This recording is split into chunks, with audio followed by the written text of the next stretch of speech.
When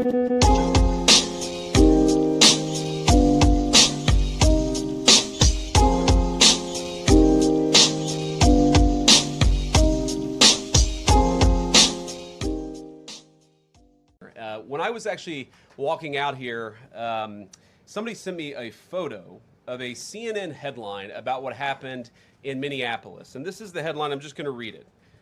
Outrage after ICE officer kills U.S. citizen in Minneapolis. Well, that's one way to put it, and that is the way that many people in the corporate media have put this attack over the last 24 hours. And I say attack very, very intentionally, because this was an attack on federal law enforcement. This was an attack on law and order. This was an attack on the American people. The way that the media, by and large, has reported this story has been an absolute disgrace, and it puts our law enforcement officers at risk every single day. What that headline leaves out is the fact that that very ICE officer nearly had his life ended, dragged by a car 6 months ago, 33 stitches in his leg. So you think maybe he's a little bit sensitive about somebody ramming him with an automobile. What that headline leaves out is that that woman was there to interfere with a legitimate law enforcement operation in the United States of America. What that headline leaves out is that that woman is part of a broader left-wing network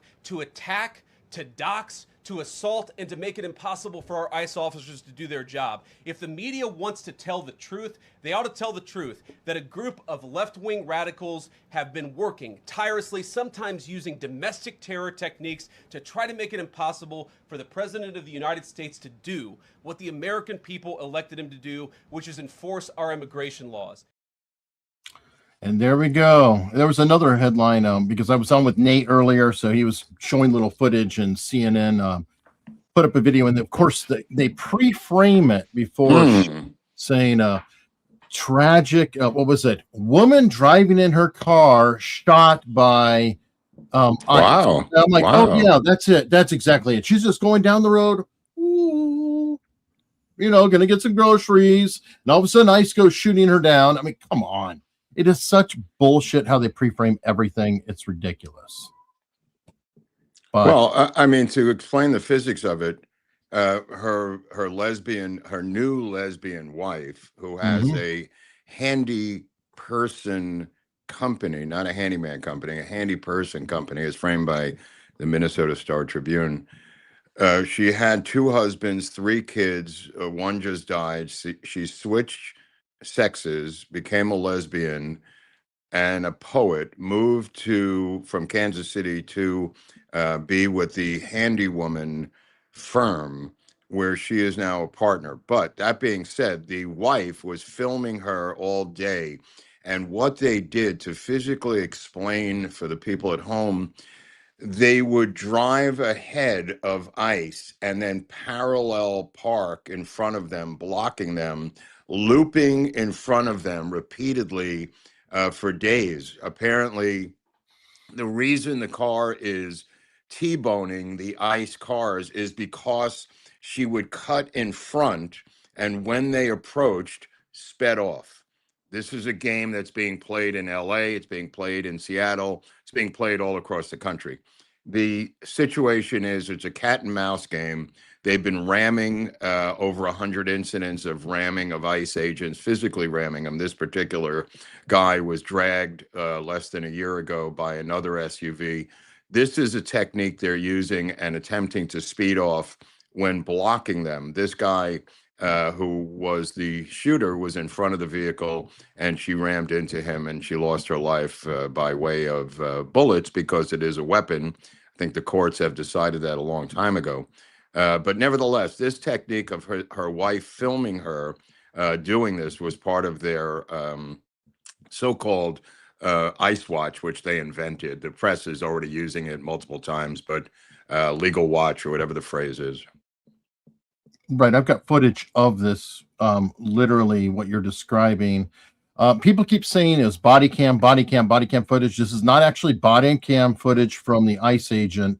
He was holding up like a GoPro or some other camera at the time. I could see from other footage, but this is the footage of the individual who got hit, and you can see the confrontation with the wife and what is going on here.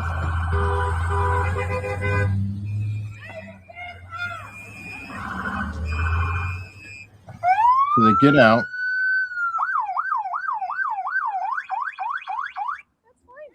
I'm not mad at you. Show your face. I'm not mad at you. That's okay. We don't. Okay, now this is them grabbing the license plate because this car has been doing it before, as you said. Yeah. So that's why it was noting the license plate, and then the wife starts mouthing Change off. our plates every morning, just so you know. It'll be the same plate when you come talk to us later. Just to fine. indicate, You she's ask- lying about that. The car is registered to that plate in Missouri, so that's a lie. But go on. Citizen, former fucking guy. You want to come at us? You want to come at us? I say go get yourself some lunch, big boy. Go ahead. Out of the car.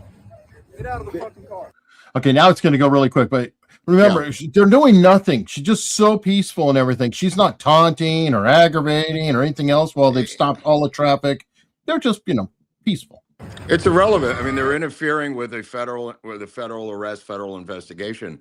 Driving off after blocking them when they're attempting to arrest you is not a legal move, as you're well aware.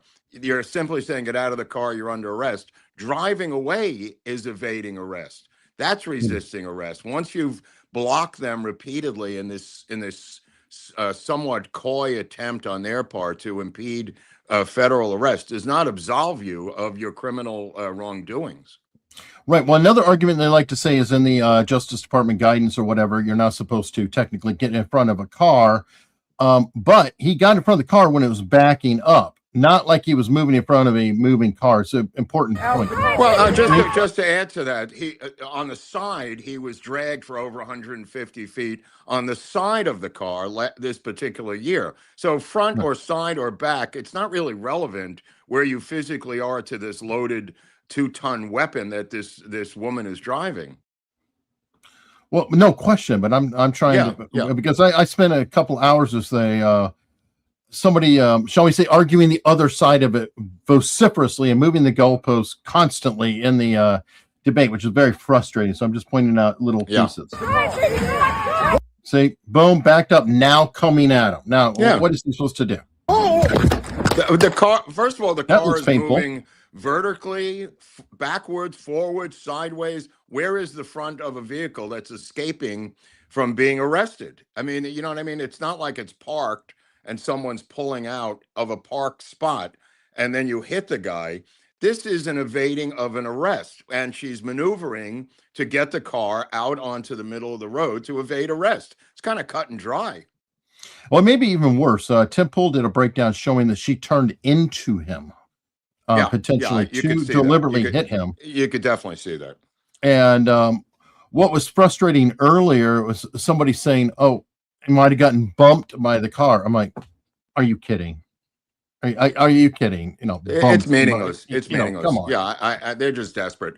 The point of the matter is, the situation is two more shootings up in Oregon later that night of two Venezuelan gang members who were on the run, and that incident occurred.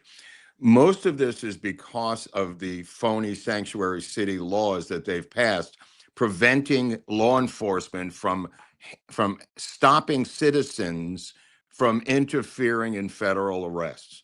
The sanctuary city laws have prevented local police from assisting and preventing local radical citizens from interfering with arrests. This trickle-down effect is what they exactly wanted and now have nationally occurring, Eric, because once you have this sanctuary city statutes in place preventing the law enforcement of your city that you control from aiding a federal arrest, now that you can have interference from any citizen you want without fear of being physically restrained by local police.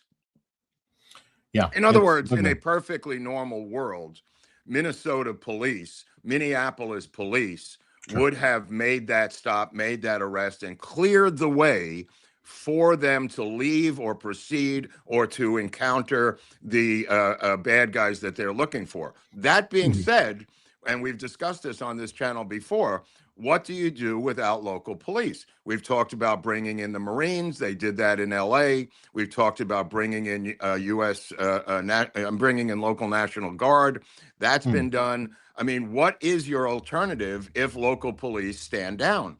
because this is not a situation that can continue any longer. They're surrounded constantly by mobs. They're being assaulted by mobs. They're walking into a loaded jungle and forced to shoot their way out, which is what they want. They want dead bodies. You know, we've talked about this ad nauseum, that this day was coming, Eric. This is not new to you and I. We were saying this was coming months ago, and they finally got a body. Now, they're going to George Floyd this as best they can. You and I were discussing that it's the dead of winter. It's a little warm. It's hard to have a summer of love in Minneapolis when that's going on. Thank But God. sure as hell, the politicians are clearly fanning the flames to get what they want here, from Tim Walz on to Ellison to the mayor. Well, the mayor literally just shouted out, "Get the F out of my city," and blah, blah, blah, blah, blah. Yeah. To Jimmy Kimmel last night, holding up a shirt live on air for millions of people to see, saying, you know, Donald Trump wants to kill you, and ICE get the F out of Minneapolis. I mean, this is not tenable under FTC, under federal communication guidelines. It's just not tenable. I mean, if this guy wants to have a podcast and do that, it's absolutely fine by me, but you can't use the airwaves that are owned by the American people to incite mob violence across the country by holding up literally a red flag to a bull, saying Trump wants to have you killed. I mean, this is just way beyond any licensing that ABC has at this point.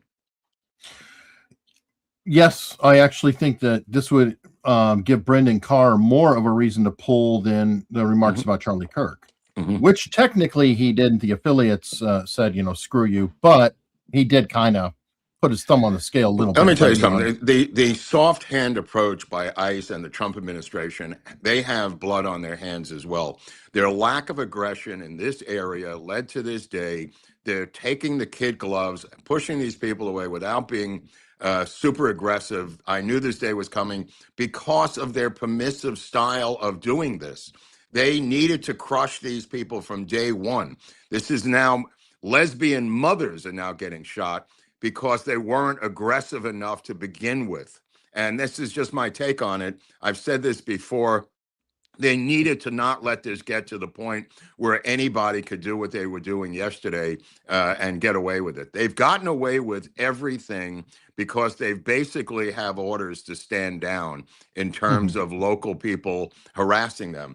It's inevitable that this is going to happen. You can't just go into a neighborhood, be surrounded by 80 people with some tear gas and expect to get out alive. I mean, you literally have to do something that prevents these people from assembling and getting more physical and arresting them. Yeah, I agree. It's I mean, it is a tricky issue. No, there's no doubt about it. But being permissive about it and backing off on it and being less aggressive is just going to make them more, you know, aggressive in coming at you. Oh, well, for sure. I mean, like latest update in that video, I don't know if you could hear the audio, but he literally, you know, the wife is sitting there saying, "Drive, baby, drive," you know, like, and there may be cause right there to arrest her as right. well. No, I agree. I agree. And I mean, you want to lock up and do everything. And it is very fortunate, I think. I mean, it's a terrible tragedy, but there is at least enough video and enough angles that even Anderson Cooper is having forensic people come on and say, well, you know, technically, versus they're trying to get a Kent State. That would be their ultimate dream, but that's their dream. But let me just explain how it should happen. They go to a neighborhood, 4th and 16th Street, somewhere, wherever it is. You contact the chief of police. He says, "I'm not going to support you."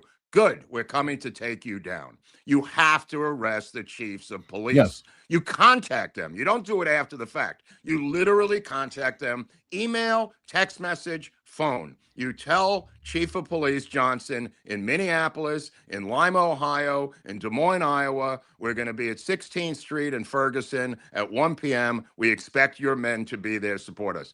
No, fuck you. I'm not doing it. Good. We're picking you up. That's how you have to do it. They're scared to do it. And this is going to continue until you arrest these hand-picked chiefs of police by left-wing mayors in these blue cities. I'm going to say it until they do it because it's the only way to get this done. The key is the chief of police. He's either going to buckle, lose his pension, or flip on the mayor who handpicked him and told him to stand down. That's the key. That's the Achilles heel to this domino effect, Eric. Well, I think they should think like a leftist. And by that, I mean, okay, first off, I like the idea of announcing it to the chief of police, right? Yeah. However, if you have any evidence whatsoever what they are, you may be able to monitor phones and radios and hear the chief That's separate. stand down to other people. No, because then you could prosecute them for impeding a federal investigation and federal movement. And you may even get lucky. You might see that they actually call up and make announcements on a radio station or what have you. They'll start ducking that after a while because of what you just said. But I'm saying that you call them up, you give them the right to come down there. They refuse, and you arrest them for impeding a federal investigation, federal arrest, and having sworn an oath under the Constitution of the United States, which they all have. And that's what you take them down on that charge alone. All right, somebody's saying our mics are different. Let us know who's hotter and who is not, and then we'll adjust as it goes. But if Mark's is slightly warmer, that's fine. You know, the situation becomes at the stage of a civil war at this point, because I believe that last night was officially the beginning of the Civil War. I believe that editorials are done. I believe that talking heads are done. I believe that messaging is done. I believe we are now in a physical civil war between ICE and the citizens of these blue cities who are extremely revved up by the politicians. This is not going to be the first death. I think there'll be dozens or at least hundreds of them eventually, of people who are willing to give up their lives, who are crazy, who are absolutely crazy, but they're quite willing to throw themselves onto the machine of ICE to get ground up by ICE. They believe in this politically, and ICE is not going to back down as per Trump. We now have a collision course in this country, which I am calling a civil war, because there's no other way to analyze it. I mean, Tim Walz yesterday said he wanted to call out the National Guard and protect the citizens of Minneapolis, that the federal government is coming after us. And I'm paraphrasing all of his statements, but the reality of it is, it's an act of war. I mean, this is as clear an act of war and rebellion against the federal government as you can ever get in this modern era. I mean, ordering from every single level of a blue state and a blue city for the citizens not to cooperate with the federal government and to fight back and to say, I'm going to call out the National Guard to fight the federal ICE people. I mean, it's on, Eric. It's just on. Whether we want to analogize it and say it's not the Battle of Gettysburg, well, knock yourself out. Not every war is the same. This thing here is now physical. It's in the streets of every city. These are not protests. These are mobs that are now surrounding ICE federal agents in real time and harassing and violently attacking them physically. Forget about the protest. We've had protests in this country going back, 200 years of burning and doing all that stuff. This is way beyond that. This is way beyond that. This is now physical, organized with apps, with telecommunications, with media, with elected officials. It is on multiple levels, and it is indeed a civil war going on in these blue states and blue cities. I agree, and I will say, as you mentioned about Tim Walz, wasn't he just in the headlines like on Tuesday for another weekend? Isn't this very handy for him? Well, that he could just change the subject from another concern. Change the subject. He said, "You got me already." No, he kind of surrendered. He said, "You already got me." He said, when I say got me, I mean Representative Luna from the Oversight Committee has recommended indictments for him and Ellison to the DOJ this morning. So he said yesterday, "You've already got me," as if I'm done. He's going to leave my people alone, like they're my people. I love that analogy that, you're Moses in the land of parting the Red Sea. These are your people. This Elmer Fudd piece of shit. He's like leading the Israelites out of Canaan or something. But nevertheless, I mean, this is on. This is on. Whether we agree of the terminology of a civil war, I don't know what else to call it. Well, You Tim know, Pool's been saying that for about 2 years now. yeah. To give the guy his Well, due, I will say 2 he's years been ago, it saying, wasn't happening. I believe that this incident was the firing of the shot on Fort Sumter yesterday, because this is a clear delineation. You have dead bodies. You have an ICE agent who obviously had been injured before with dozens of stitches, being dragged by another vehicle. Uh, are these SUVs their horses? Are they their armored personnel carriers, Eric? well, as we know, I don't know if it was also Minnesota or if it was Wisconsin. I can't remember, but remember that idiot maniac plowed into the crowd? And Yeah. remember those headlines too when they say vehicle runs into crowd. Never mind the driver who sent them in there. I think his name is Daryl Brooks, something like that. But Yeah, right. These cars, because of these unarmed cities where you're not allowed to legally own weapons, the cars have become their new weapons. And you could see this with radical Islam in Europe. You could see it with people here in the United States. The New Orleans one that what people forgot about, that incident. Canada, and the Canadian ones. I mean, there's, this is all over the country. But this thing here specifically about trying to arrest Tren de Aragua, Venezuelan gang members, and picking them up and having citizens attack you with vehicles, this cannot be written off as just some nutty broad, because this is an organized situation, which they're being filmed and uploading the films, and they claim to be part of Ice Watch and whatever that may be, and that Antifa spinoff. We can't allow them to minimize this into one lone nut. yeah, they are part of the ICE resistance movement. Yeah. And another organization by the Soros family. I'm going to start saying Soros family because George really isn't completely running everything. You got to give his son some credit. His son is wreaking havoc with his, new lovely bride who wants to take down the world. She's Abedin, of course, tied to Hillary Clinton and the Muslim Brotherhood. Right, and the Muslim Brotherhood, and don't forget, you got George Clooney's wife writing the organizational charter for the Muslim Brotherhood as an international lawyer. I mean, these suspects and these collaborators are scattered all across the landscape of the United States in public media view. It will behoove Trump to take a guy like this. What's his name? The guy you were telling me about, the anti-communist, the brilliant guy, James Lindsay? James Lindsay, and make him director of anti-Marxist activities. Give this guy an official position in the administration, possibly a cabinet level position, because this guy Lindsay absolutely knows the ins and outs of this Marxist war on multiple fronts that's being fought against us. Take an expert, put him in charge of some money at a cabinet level or a sub-cabinet level position like a James Lindsay, and you will be able to begin to disseminate information while you're fighting back against these Marxists, because this is not going to stop. They have had incredible amounts of victories. They have taken whole cities at this point, Eric.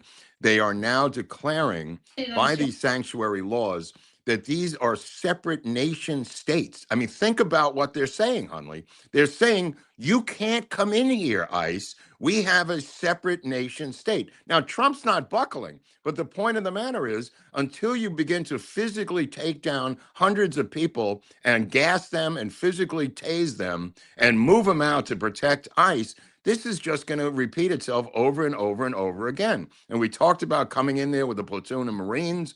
If you're not going to get local police to cooperate with you, you need some sort of support to come in there with you. You can't just show up with an SUV and try to grab these people out of a car. I mean, that's not going to work anymore. No, I mean, it's going to have to be like almost SWAT maneuvers every day. Right, exactly. You're going to need helicopters. You're going to need SWAT-like teams to go in each time. Absolutely.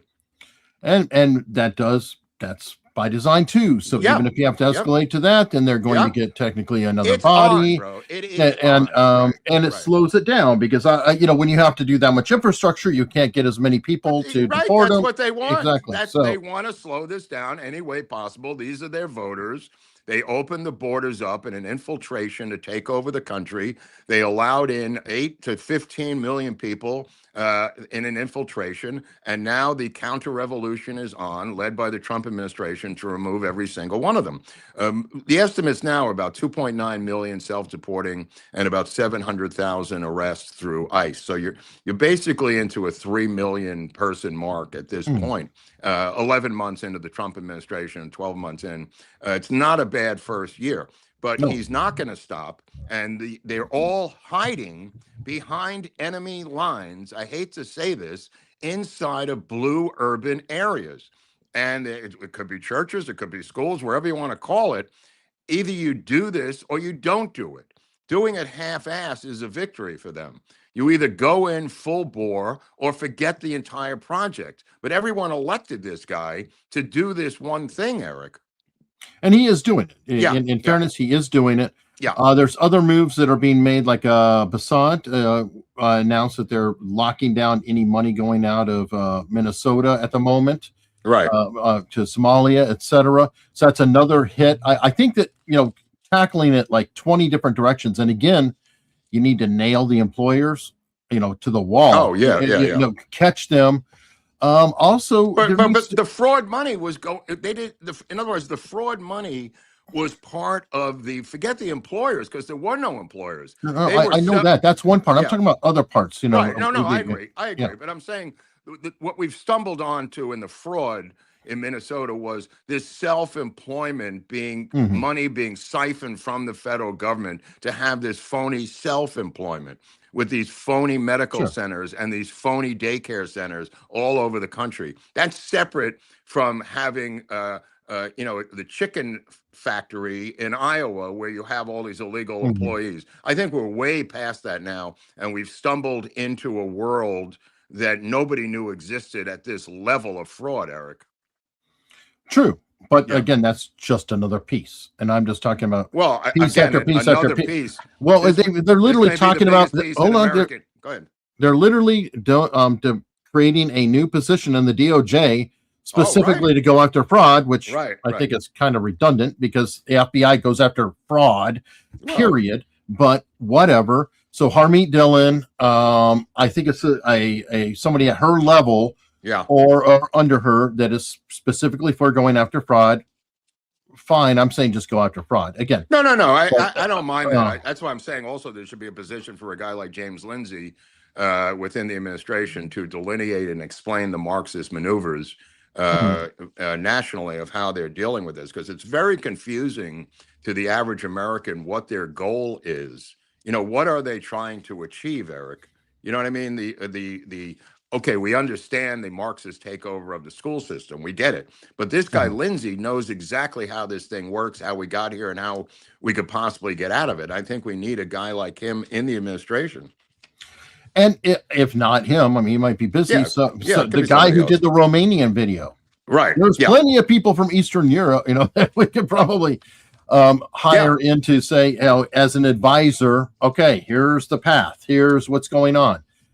Here is an echo of whatever's happening. Well, it's a great quote by the Marxists. The issue is never the issue. The issue is advancing the revolution. And that's the issue. So in other words, the shifting of the goalposts is part of the maneuvering, as you just you pointed out. The issue is never the issue. The issue is the revolution. And if you could take away one thing from the show today, that's the message to take away from, because this is a shape-shifting political demon that is not going to allow themselves to be pinned down ideologically or intellectually, as Eric pointed out. When you're discussing stuff with them, as Eric said, they just move the goalposts, because it's not about the issue. They want you to talk yourself into exhaustion with them while they're acting behind your back, doing these physical things. And it can be frustrating. So hire somebody who loves to talk and loves the dialectic, and they can go at it forever, because it can make your head explode when you're going, wait, what? No, right. They'll call it, sometimes some things will come out, you're just going, that's what I'm saying. The time of talking is over with. The time of editorial writing is over with. The time of talking heads is over with. In this particular conflict, it's time to get physical. And I mean using federal money, federal force to go in there and literally crush them like it's 1865. You literally have to begin to roll in there. If it takes tanks, takes tanks. If it takes armored personnel carriers, whatever you got to do, you cannot allow them to separate these blue cities and states from the nation. I'm sorry. Maybe it sounds a little extreme. I don't know. But you literally can't have these people under attack in Jewish schools in Teaneck and in Queens yesterday, with Mandami giving them permits to go outside of a synagogue yesterday in Queens. This girl getting hit in the head, fractured skull in a school bus last night in Teaneck, New Jersey, being taken to Hackensack University Hospital with a fractured skull as they threw rocks through the bus, leaving a science center and going back to a Jewish school. I mean, this cannot continue for our nation. Any other sign of weakness is going to be a green light to them. Yeah. And also, and Dan Sundin from Rumble here is correct. Shut down all the money. Federal funding. Because right. Most police departments throughout the nation are getting some sort of federal funding, matching, whatever, almost every damn city. And that's got to be killed immediately. The problem is they'll tie that up in court. What they can't tie up in court, what they've attempted to do is the physicality of armed force. They've attempted to get rid of the National Guard. And that's been a half measures event so far in their success. However, the thing they can't tie them up that doesn't have a policy is the physical protection of federal agents going in to serve a federal warrant. That is a black and white issue. Good luck in court with that one, because this is the only thing they're going to understand is legitimate violence against them.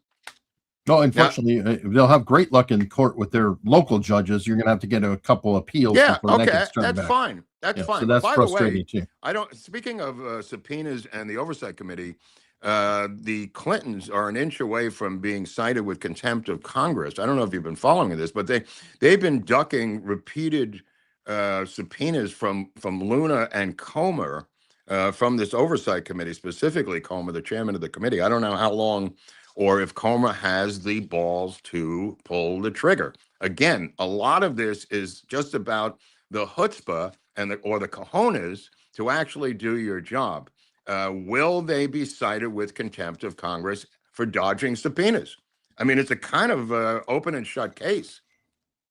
Yeah, I mean, nobody's above the law. Ask Steve Bannon how it worked out. Ask Steve Bannon about it. Now, also, you got Marjorie Taylor Greene being referred for prosecution by the Secret Service. Did you see the Code Pink?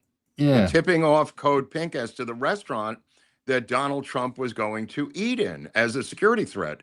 I think this is also a legitimate case. When did she tip them off? I didn't catch that. The night before. The night before. No. What day? And was this before he was elected or? No. This was a month ago. A month ago. Okay. Oh yeah. No. This was right. He was in D.C. 2 months ago. He was in D.C. Went to a restaurant. Code Pink was lying in wait. They began to protest all around him. Got really close to him, and were physically threatening him by their proximity. They were tipped off apparently by Marjorie Taylor Greene, who violated the security of the president.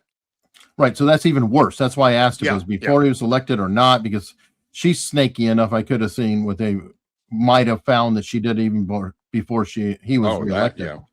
But by the way, she appeared on The View the day after her job was done, of course. As I said, now part of it. Here we go. What a disgusting human being. Well, he was right about her, I guess. What a snake, huh? He gave her so many chances and indulged her for a while. And then, you know what? 2 months ago is about when he lit into her ass. Yeah. So I think he probably was told at that time, by the way, you know who tipped off Code Pink? It was your girl. Did you see how close Tucker was to him, speaking about proximity and security? Yes. You want to explain to me why he's so physically close to Trump? Somebody told me earlier, who supposedly has some connections to the inside, that it's Trump, keep your friends close and your enemies closer. Like he knows he's on to him, and he's bringing him in. And who knows, maybe there's some come to Jesus talks behind the scenes. I don't know. I'm just worried about him like getting that physically close to Trump. I don't care about his intellectual. Well, I don't like the optics of it. I don't like the optics of the physicality of how close he is to him. Right, because then that guy's a fucking nut. He's a fucking crackpot. Well, there's that too, but I'm also thinking of the criminology where it's like, people go, oh, well, obviously his messages must be okay. Look, he's right next to Trump. So, isn't that an endorsement? That's the worry about that, in my opinion. But while we're talking about ejecting unwanted, visitors and immigration problems, it's not only other countries we have to deal with. Some people have to deal with nature. What? And there's a bear who decided to invade this person's house. And wait, this is an ongoing story here. It now has a happy ending, Eric. I know that. That's why we're going to play that. Because yeah, these two girls are stunned. This is some local news from my local news feed, by the way. Go ahead. We told you about in November, a 500-pound bear living in a crawl space under an Altadena home has finally been evicted. Last week, a team from Lake Tahoe-based nonprofit Bear League lured the bear out using paintball guns. Once out, an electrified mat was placed over the entrance. The bear did try to enter the crawl space again, and he received a small shock and ran off. The bear caused a lot of damage, and the homeowner was so concerned that the bear would damage the gas lines that he had to turn off the gas just before Christmas. Was he causing quite a headache for you? Yes, the bumps. Can't hear it that well, but essentially they got paintballs with Crisco oil and water and other things, and it kept shooting it in the ass, and it's got little marks. Well, the electric mat is what's genius. Well, that's what stopped it from returning. Right. So, that's smart too. Now, this was an ad hoc organization that has thousands of members, by the way, up in Lake Tahoe, where they have bear problems, far worse than this is by my house here. But they are quite used to doing this. And the California Wildlife Fish and Game people were not willing to go this far to get rid of this bear. This group uses these really avant-garde methods to pull this off. That was my first question is, why can't the Game and Fish Department do that? This is not lethal to the bear. They have a method that's politically controlled, and they will not deviate from their methods and means. It's just a fact of life. So this guy had to go to the outside world to bring in this group that is used by everyone, making again the political situation in California bizarrely ineffective because they threw up their hands saying we can't do anymore. What frustrates me the most about that is they have no embarrassment. No. Most people I know of who were in an organization, if they weren't allowed to do it, they would be humiliated. Absolutely. That they're going to some civilians because you, law enforcement, cannot do this task. Yeah. That is pathetic. It is truly pathetic. And they should be mocked. What's even funnier was they put out traps filled with sardines and steak and everything else, and it was eaten by another bear. They kept feeding on it every day, and they thought they had the bear, and it was a bear from another neighborhood who came over and said, "Hey, I smell sardines. This is coming great. over. I'm coming over." And he kept eating the trap, and they trapped him. But that was like a 250-pound bear, not the same bear as this one. And he was happy to eat the sardines. Well, they're lucky that bear didn't go, "Hey, it looks warm in there. Can I hang out?" And then there'll be two bears at the rate they were going. One of the newscasters pointed out that while he was hibernating, he put on so much weight that he could barely get out of that hole that he went into. Barely. And she said, "Look how fat he is," because he was hibernating. And then he came out and he had to squish his way out of it, Eric. Jesus. That is ridiculous. But the electric mat is really the best part of the whole story. Well, yeah, I mean, it's smart. Okay, you get it out. What do you do after it's out? You prevent it from going back in. And how do you do that? Well, you make it unpleasant. And it's not, harmful or anything. It just probably is the equivalent like those, collars that the dogs have that, Yeah, no, I agree. I'm just saying politically, the California Game and Fish police could not do that. because of political control out of Sacramento and the Newsom administration. They can only do what they're allowed to do by the book. They can't just start experimenting. They're completely controlled by the political forces up in Sacramento, and this other group is not. They'll probably sue this other group quietly. I wouldn't even be surprised. Sure. I wouldn't even be surprised if they don't sue, if they sue them.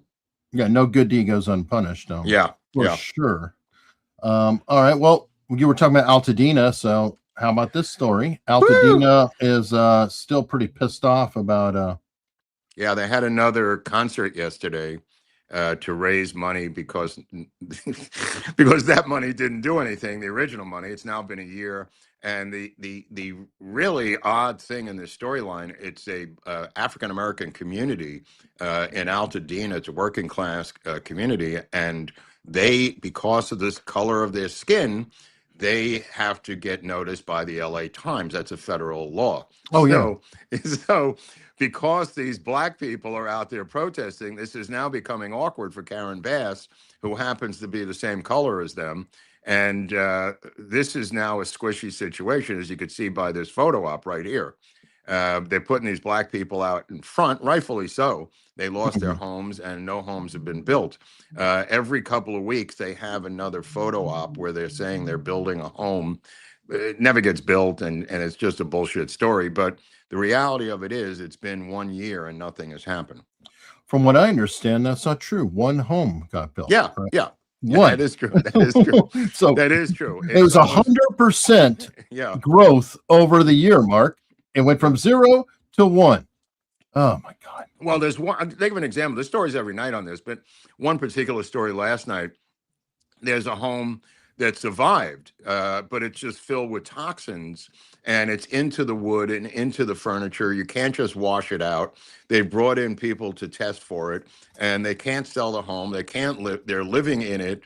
They don't want to unpack. They came back in, and the house is intact. But the smell of smoke, and not just the smell, it's the toxins that are in the smoke that is the cancer possible carcinogenic situation. Yeah, well, I mean, that's so the insurance company just said, yeah, your home's standing. Good luck. What do you want from us? You know, you mentioned the smoke and what's in the walls and things like that. Yeah. I brought up the fire on Tuesday. One thing that I was shocked to find out about the station fire in Rhode Island is what killed the majority of the people was cyanide. That when this all catches fire, it actually emits a cyanide gas. So a lot of the people died of cyanide poisoning from the air early on. So God only knows what's in the wall, what kind of pollutants, what kind of toxins, whatever else. Well, if you rebuild, if you do rebuild here, you're rebuilding in an empty field of destroyed homes. True. I mean, just think about the optics. I mean, most of these people have moved on, and these black people have not, because they're working class people who cannot move to Newport like the people in Pacific Palisades did. The people in Pacific Palisades are never coming back. As I said, from day 2, they have kids, they put them in school, they moved down to Newport Beach, and they had to move on with their lives, and they're flipping their land. These people who are working class African Americans don't have the luxury of moving on. So she has done nothing for them. But that being said, I was watching James, what's the guy's last name? I forget his name. James Lindsay.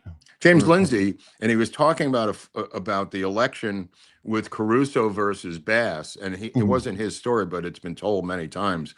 There was a focus group, and they told the focus group the policies of the two candidates blind, and one was for Caruso and one was for Bass, and the focus group voted all for the unmentioned Caruso by his policies.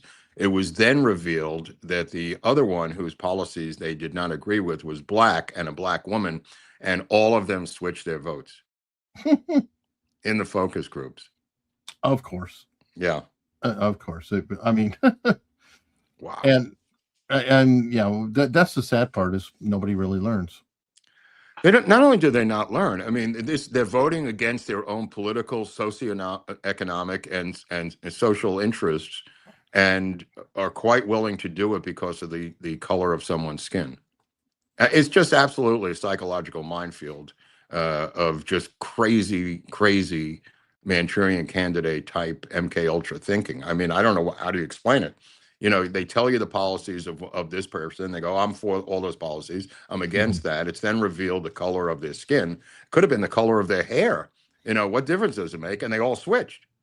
Now, You see, that's psychological experiments. There's so many things that show that people get locked in. Like, okay, when I was a kid growing up, we had goats, right? Now, if I went to somebody and I said, hey, would you like to have some goat's milk? Yes, I drank goat's milk as a kid. All of my friends would be like, oh, God, that's disgusting. Well, so we wouldn't tell them. We'd just say, you want some milk? And we'd all drink milk. Everybody's like it. It's like, hey, how'd you like the milk? Well, it's really good. Yeah, and then we tell them, and they're like, oh my God, that's so disgusting after the fact. When they the odd thing is the African American population in LA is now down to about 8%. At its height, it was about 15%. And she has a political machine that's based on just 8% of the vote, but it's a corrupt political muscular machine that seems to be stronger and smarter than the Latinos who should be running this city, because they're the majority of the people in the city. The fact that she's got an African-American political machine with 8% of the vote is the most bizarre ethnic political story in American history. How she controls this city with 8% of the vote is absurd. And most of it is because of white liberals in West LA is the punchline of the story. Yeah, 2 words, white guilt. Yeah. Anyway, there's some good news because CBS News is up 10% in viewership, CBS Evening News, and 20% in the 25 to 54 important demo. It's up 20% in that demo. And like I said before, this is a new muscular, white, 40-ish male-driven news crew now on every single front. It's shocking to look at the transition. It really is, how quickly and how muscular it's become in covering these news stories. They're all 40-year-old white news guys scattered around the world. There's a couple of chicks on location, but this guy's having a good time running the news now. Yeah, you know what somebody has to say is, take that, Grandma Groper. Mm-hmm. Because they're already calling it state-run news. So it's obviously having an effect internally. They're going crazy. The wokesters are flipping out, Eric, about the CBS national news. So clearly, this is a victory, for the forces of good.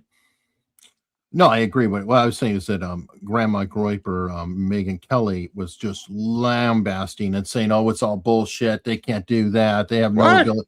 Yeah, and of course she went after Barry Weiss, who was her former friend, because Weiss called her out, and now she's like, "CBS, it can't work everything else." So it is kind of hilarious. Well, it's kind of amazing how quickly it happened. I literally. Well, we got to give it time because, people are in there. They're curious right now, and the numbers very likely may, settle to a degree. First week, look at you. You said, I'm going to tune in because I want to see what happens. Right. But I tuned in and I was pleasantly shocked. If I tuned in and nothing happened, I still would have been recorded as someone who tuned in, thereby boosting the ratings. I'm tuned in and I'm not going away because I couldn't believe what I was seeing. Which is good. I mean, I'm just saying a lot of people did tune in, and some of them will go, oh, okay, that was cool, and then they'll move on. I'll tell you what I would do. I would sell my stock in Newsmax right now if I was somebody who had money in Newsmax, because that thing is going to go down. By the way, I don't know where the story fits in, but Governor Shapiro of Pennsylvania announced he's seeking re-election as the governor of Pennsylvania. The reason that may be of interest or not of interest is, despite Governor Newsom's obvious muscular campaign to get the nomination, Republican strategists said in a perfect world, the most deadly candidate to them would be a Governor Shapiro, who is the real deal, as opposed to Newsom as the phony deal. He's got too much baggage to get the nomination, but Republican strategists have indicated that they would fear a Governor Shapiro candidacy way more than a Governor Newsom candidacy, which I found to be interesting. Well, he's got a pretty good record. Even Republicans in Pennsylvania are good with the guy. He does a good job as governor. He's sort of like, I think, DeSantis with Democrats in Florida. They're like, Well, we hate Republicans, but DeSantis is doing a good job. Very similar, except that they're not going to nominate a white Jewish guy with glasses at this point in the Democratic Party history. So what good does it do? So I think he realizes he read the tea leaves and he's sticking around in Pennsylvania. Well, I think he'll probably do both. I mean, while he's doing the governor, he can slip in messages, hopefully that resonate nationally as well. I mean, he's got to have a job to fall back on. He's not stupid. So if he does, go for it and loses in the primary, he'll still raise his profile up, and they still go back to his day job with a slightly higher profile. I think there's logic. Well, the last thing you want is those Palestinian protesters outside the governor's mansion, though. That's a bad optic. No, sure. Yeah. Well, when does his election for governor end? I mean, that's midterms, right? 2026. I think he's running, so it's probably this coming election. Yeah, this year. So he'll have time for them to protest later. He'll already be locked in. By the way, Waltz called for a moment of silence today to honor the death of the warrior, the woman warrior lesbian fighter who died in the act of battle. Yeah, I mean, I'm not going to say I feel sorry for her to a degree. At least I feel sorry for her child. And was it three? And I think that her wife was instigating like crazy, and nobody should have died. They went and took things too far. So, speaking of death, I wanted to give a shout out to Doug LaMalfa and the congressman from California who died last week, because it was kind of vague as to what happened. He at 6 o'clock at night, apparently had stomach pains and went to the hospital, and he had like an aneurysm, an aortic aneurysm, which didn't kill him, but they did surgery and he had a heart attack while the surgery was going on for this aneurysm in his stomach. Oh, wow. So I just wanted to get some closure on that. I don't know if the heart attack was related to the vaccine or whatever. But it is a little weird that a healthy 65-year-old guy would have stomach pains and then die of a heart attack on an operating table a couple hours later. I'm sorry. Yeah, that's true. Well, I want to switch back to a good note. And that is, I'm going to play this clip. Hopefully it remains. If this clip disappears, I'm just letting people know in the future, that means that we got claimed on the clip. But I think I love this clip to announce a very big thing that has been needed for over 50 years, and that's Bobby Kennedy's good work. Oh, yeah. The pyramid doesn't work. We've already tried it. It's upside down. What? Sir, the pyramid is upside down. Turn the pyramid upside down. You can't be serious. That would put butter and fat at the top of the damn food pyramid.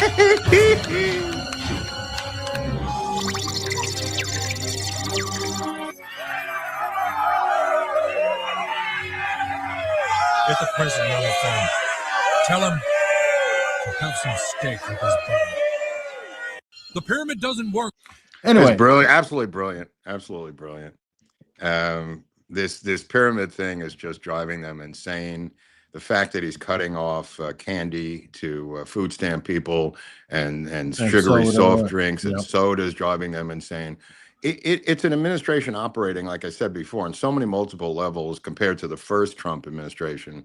This thing has so much more muscle to it, so many more people involved, and so many more players in the game that it's almost like we're fighting against the Marxist on multiple levels simultaneously. And you bring up good points about the food stamps, or I think it's called ETF program. I forget the name of the program, but people could buy McDonald's with it, for Christ's sakes. Oh yeah, that started with Obama. When he first month in office, they began to put up giant, EBT, the electric benefit transfer.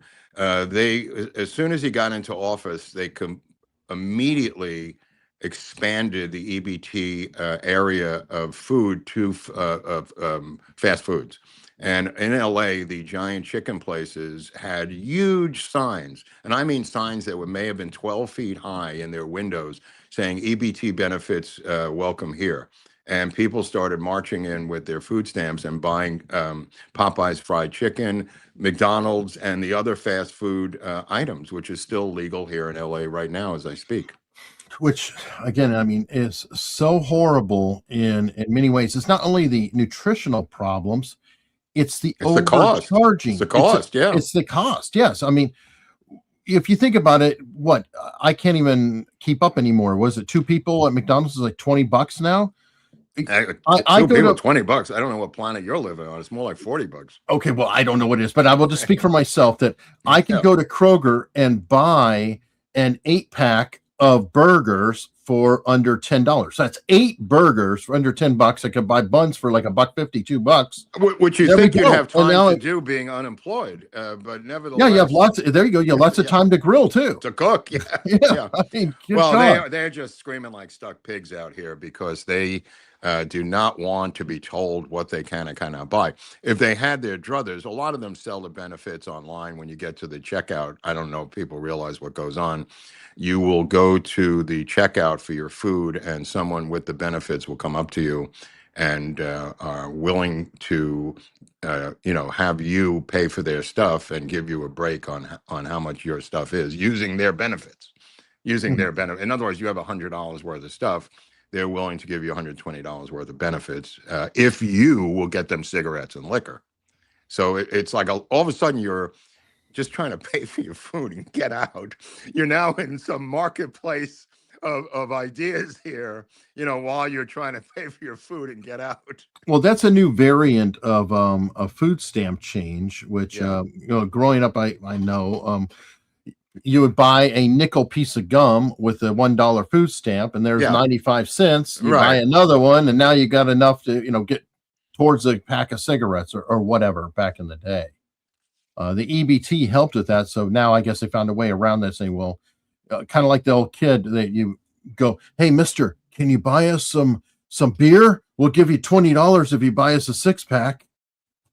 It's similar. Yeah, but anyway, just explaining that fast food thing, it started under Obama, and he took credit for it. It's kind of well documented. But there's a story about Ramaswamy. I don't know if you saw this. His bodyguard was arrested for illegal narcotics, which again makes me nervous about the state of security around our politicians. This particular story, but the theme of this story has been repeated on this show so many times. The lack of security around these politicians, and they're always conservative. You do not hear this story on the other side. It's always something involved with conservative politicians' security failing. And this, I don't know the story behind this, other than this security person was arrested and he was protecting Ramaswamy in Ohio. So it's a late breaking story and very scary, very scary. Yeah. It's a good thing he has a lot of money because he needs to hire people to audit his own people, most likely. Or, it's like, who's going to watch your watchers? Who's watching the watchers? I don't think this is not federal protection. These are, I believe, somebody he hired. Hey, he needs to call Gavin DeBecker. He comes with high recommendations. DeBecker's the only guy that anybody wants to hire is DeBecker. Now, by the way, they seized, while you were busy doing something today, they seized a 5th oil tanker moments ago off the coast of Venezuela. That's number 5, Eric, and goes up on the big board, loaded with oil. Trump says he's going to cash out the oil and give the money to the Venezuelan people. Sort of a game show now. I don't know how that's going to work, but I believe this is really just a method of sticking it to Putin for not negotiating in good faith. I think that's a separate issue here. He also pulled one off of Iceland, a Russian tanker, a couple days ago. I think this is a Russian thing. Yeah. This is a political side thing to this incredibly enormous story, which even the Iranian story is part of this now, because nobody's covering this insane Iranian attempt to overthrow the regime now, with thousands of people in the street being hunted down by Iranian secret police, and with Pavlovi's relative waiting in the wings. I mean, this thing is an amazing, amazing story that seems to have legs, Eric. And I mean legs of people running, Yeah, except for in the media, I was seeing some stuff on X on that where they're swapping out the flag and hanging up the old lion flag, which I believe was the Shah. Replacing it. So there's a lot of things, and then people are cheering Shah, about the Shah and wanting that. And I mean, what are we? We're almost 50 years into the regime. I guess time to collapse. You know, I looked Good at that time. flag you were telling me about with Minnesota. I mean, that is insane. See, yeah, It looks just like the Somalian flag. And it's totally. relative. It's from this year he did this. That's why I didn't hear anything about it. This is relatively new. Yeah. Changing the state flag to make it look like the Somalian flag. Oh. And the way he did it too. I mean, he made a huge production out of it. The whole, oh, something's wrong here. I mean, oh, yeah, it's so creepy. I really feel sorry for the citizens of Minnesota, like I do many in California. There's only 100,000 of these people in the whole state. I mean, how many people live in Minnesota? Like 5 or 10 million people? I don't get how much power has been accrued by this unassimilated group that's being used for this fraud front. Left to their own devices, these people would be living in cardboard boxes in Minneapolis in reality, unless the Democrats did not take them under their wings and use them as pawns in this fraudulent game. These cats would all be on welfare, and they would all just be unemployed, living in these shelters. They're driving around in Rolls Royces and Mercedes as part of their reward for shuffling this money to Democratic politicians across the country. This scandal is just, it may be bigger than Doge, Eric. Oh, yeah. Yeah. Well, what I think, it's not only there, though. I want to see what's going on in Illinois. I want to see what's going on in they're other saying New states. York is 10 times as much. They already said today in New York, maybe 10 times the amount. Well, it makes sense. I mean, it's a 10 times bigger population. And I mean, California is going to kill them all. I was going to say, don't rule out California yet. No. We're not going to be taken lightly here. We're going to compete at an upper level for this. And by the way, don't count out the red states. I guarantee there's going to be some actions that's happening in red states because a lot of this is deemed by cities. Yeah. And you have a lot of large blue cities inside of red states. Yeah.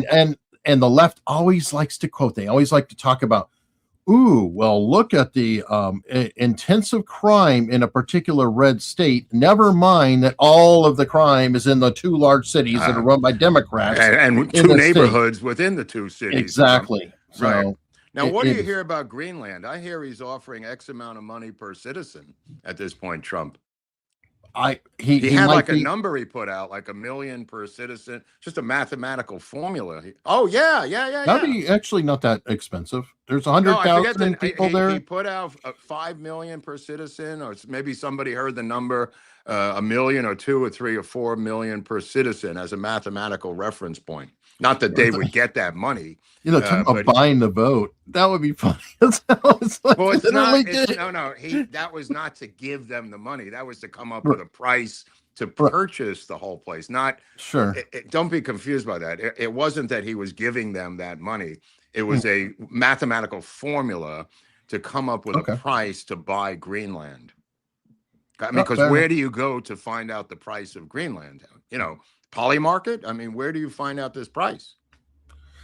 Well, you can find out what is their GDP every year, and you know, I'm sure that that's what a normal economic person would do. But Trump, being a media freak, came up with this much more humorous way of doing it, like a game show. Right? Exactly. That's what I did. That's what I thought. Exactly. Of course, a normal person would do what you just said. You know, based on this, that, or revenue, GDP. Not Trump. Trump just says, "All right, $1 million ahead. Let's go. Wrap it up. Let's go. Give me a receipt. I'm out of here." And by the way, the people who have been complaining about, you know, Trump like it's a unique thing, some great articles have been coming out. We've been looking at buying Greenland. Oh, Truman, right? Well, Truman, I think maybe even before him. Yeah. After, you know, we settled on Alaska. It was like, oh, we got Alaska. Hey, how about that Greenland over there? There have been attempts. I remember the Truman attempt, for sure. Yeah, and there may have been attempts back in the late 1800s also. Yeah. So, I mean, it's long been designed. Every single thing he's mocked as an original new idea comes to fruition at some point. At some point, that's why I'm kind of over it, because now I hear stuff and I go, oh, okay, I think he'll probably pull that off too. You know. You know who he's like in that regard? Who? And I think part of the reason why he still respects him and they get along, Elon Musk. Oh, yeah. Elon Musk, remember he went into Twitter, he bought Twitter, right? Yeah. And then he was like, okay, I'm going to lay off all these people. and they were like, this guy's a maniac. He doesn't know what he's doing, blah, blah, blah, blah. Meanwhile, every other tech company lays off all their people at Well, Trump. Trump has done this 100 times, though, in various different areas. Of Sure. Yeah, I mean, areas. You go, I'm going to go in and get Maduro. You go, yeah, sure you are, bro. Sure. Oh, he's got Maduro. Well, that was easy. You know, every single thing that people laugh about on late night TV, he's pulled off. True. Yeah, I think he should kidnap Kimmel and put him in Guantanamo and just see what happens with Jimmy Kimmel after a few months. I don't know. I think he should call Adam Carolla and say, can you talk to your friend? Did you see that Conan turned against him? Yes. Did you see that? Yes. Wow. In the right way too, because it's not like Conan likes him, but he's right. And Jon Stewart has actually said that kind of thing too, but he keeps going on and off and on and off and on and off. Scared. Well, Bill Maher has indicated it as well. I mean, these late night shows that give up comedy just to say Trump is the bad guy. I mean, I wouldn't want to go to an event where the comic that you hired merely goes into some rant about someone. I don't know. That's not the comedy that I paid for. True. I mean, if I was the sponsor of the show, I'm saying. Yeah, no, I don't get why they're sponsoring it, because what kind of message they send? You're trying to sell Fritos or something, or Coca-Cola, and there's this guy out there just ranting about Trump every night? Even if you agreed with the guy, I'm saying it's just not a good business practice. Well, and eventually, no matter how everybody feels, they don't get bored of it. Yeah. It's like, oh, yeah, I've heard this before. And something else comes in to draw your attention. Yeah. So, I mean, did you see what was going on here at the Chinese consulate yesterday? I sent you a little link to this thing, but I'll try to explain it. I have an article. There were protesters protesting Chinese involvement in Venezuela and Chinese involvement here in LA. And the aggressive security force began to use bear pepper spray on these older Chinese immigrants who live in LA. I mean, it was probably the most aggressive thing I've seen from a private security force. They were literally across the street, Eric, and he was telling them, the security force, which is private, hired by the Chinese embassy here in Los Angeles, just began pepper spraying them with bear spray, blinding all of them. I mean, it was the guy was arrested, so I don't know what's going to happen. He may be quietly released by the junta, the Karen Bass junta, but nevertheless, wow, was that super aggressive? Right, and well, they just do that as an example for everybody else. Do not do it again. I mean, they weren't trying to go over the gate in the embassy. Yeah, right. Here's a picture of it. That's one of the head guys right there. This is across the street. He's shooting at them on public property, sidewalks and streets in Los Angeles. Yep. Let me see. Is there footage here? Oh, look at this. Look at this.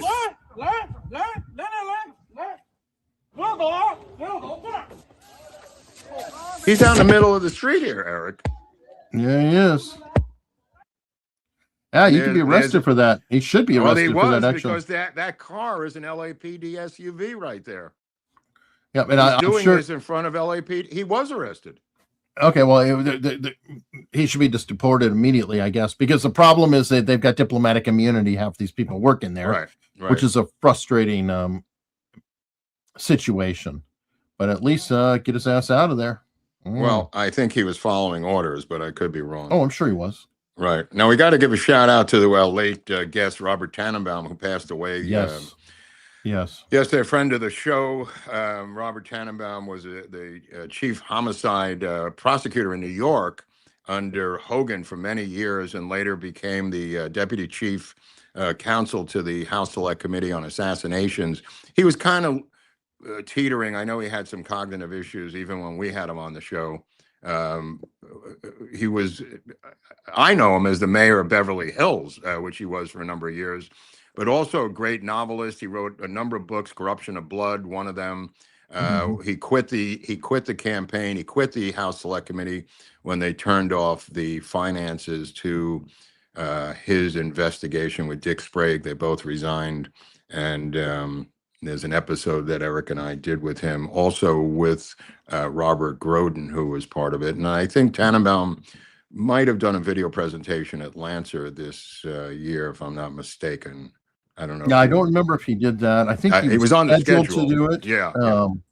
And I just dropped a link in the chat. Yeah, he's one of the great high school YouTube. basketball players in New York, growing up. A fantastic all-star, separate issue, but fantastic all-star high school basketball player in New York. Later, as I said, working for Frank Hogan in the DA's office. I think he had a record of 99% convictions or some insane thing just on homicides in New York.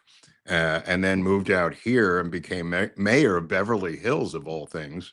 And then turned himself into a novelist. This is probably my favorite one. It's called Corruption of Blood by Robert Tannenbaum, one of the best of his novels. I mean, they're crime novels, but this became a national bestseller. Right. I was going to say, they're not just crime novels. He is a New York Times best-selling author. Yeah. Oh, yeah. Book after book after book. He is the real deal in that. Yeah.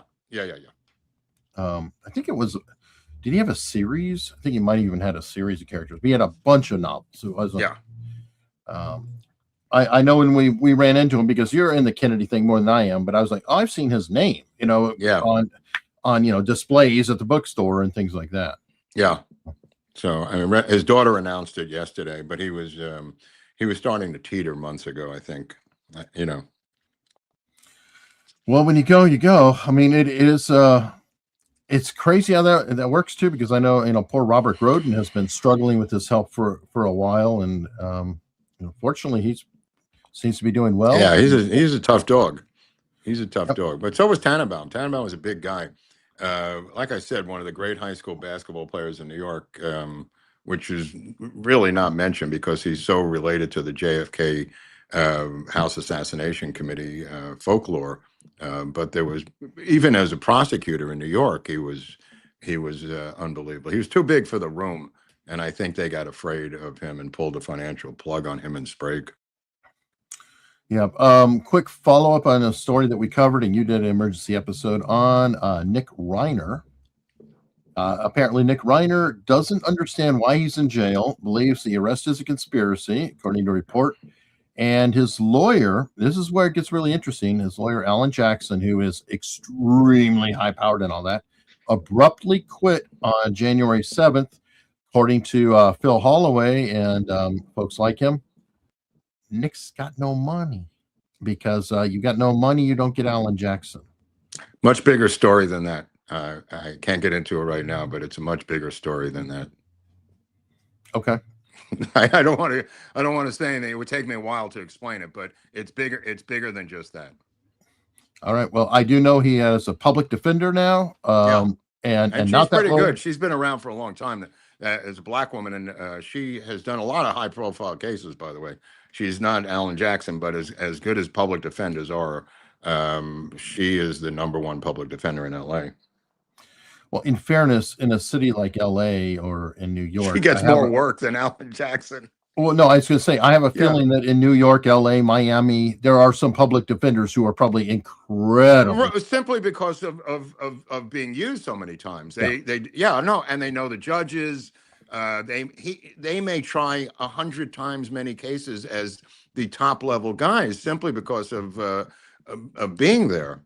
They have a lot of times in the big cities far more experience than a Mark Garagos or an F. Lee Bailey, because of just sheer volume, Eric. Yeah, but then that works both ways, because that volume forces them to take shortcuts or not to be able to focus as much on a particular case because they have too many cases. Also resources. They don't have financial and resources and whatever else. But this story is far from over, so. You're not going to give us anything. Sorry. Sorry. I'll give you that SCOTUS is ruling on tariffs in a couple of minutes. So that's a breaking news story. We don't know what they're going to do, but the SCOTUS ruling is supposed to come down today. Well, it's also the birthright citizenship is supposed to be today. I don't know. Right. For some reason, I thought the one coming out was about the tariffs, and the next one would be about birthright, but maybe both. We don't know. With this crazy system they have. Yeah, I mean, well, they never hurry. That is for certain. They are never, ever, ever in a hurry.